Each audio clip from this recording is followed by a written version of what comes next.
GB News presenter Dan Wootton has made a public plea for £150,000 in donations in a bid to help him fight the false allegations made against him earlier this week. Dan Wootton has made a public plea for cash donations to help him in his bid to fight the allegations made against him.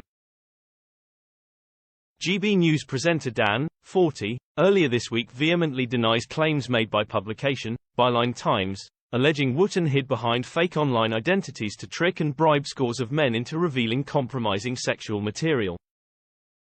The newspaper claims to have seen extensive evidence to prove that over a period of 10 years, Wootton posed as a fictitious showbiz agent called Martin Branning to offer sums of up to £30,000 tax-free to his alleged targets. The Mirror has spoken to one former colleague of Wootton who was in contact with a Martin Branning, but we are yet to independently verify any link between Branning and Wootton.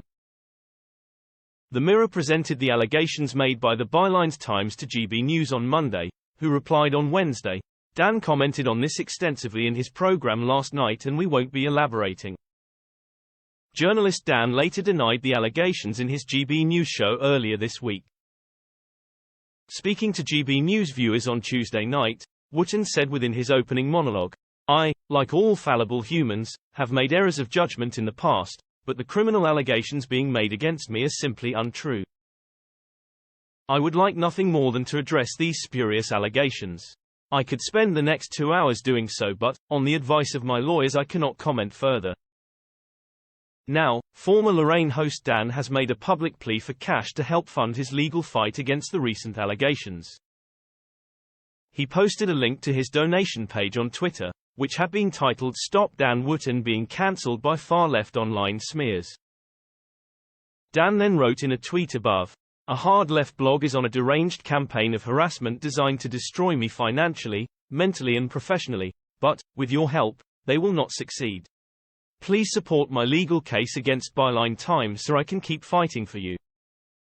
The page, which has so far raised around £4,500 out of its £150,000 goal, then adds, "A hard-left blog is on a deranged campaign of harassment designed to destroy me financially, mentally and professionally, but, with your help, they will not succeed." Byline Times has eschewed all journalistic, legal and moral practices to publish a series of defamatory and untrue claims as part of a highly politicized witch hunt designed to cancel and deplatform me.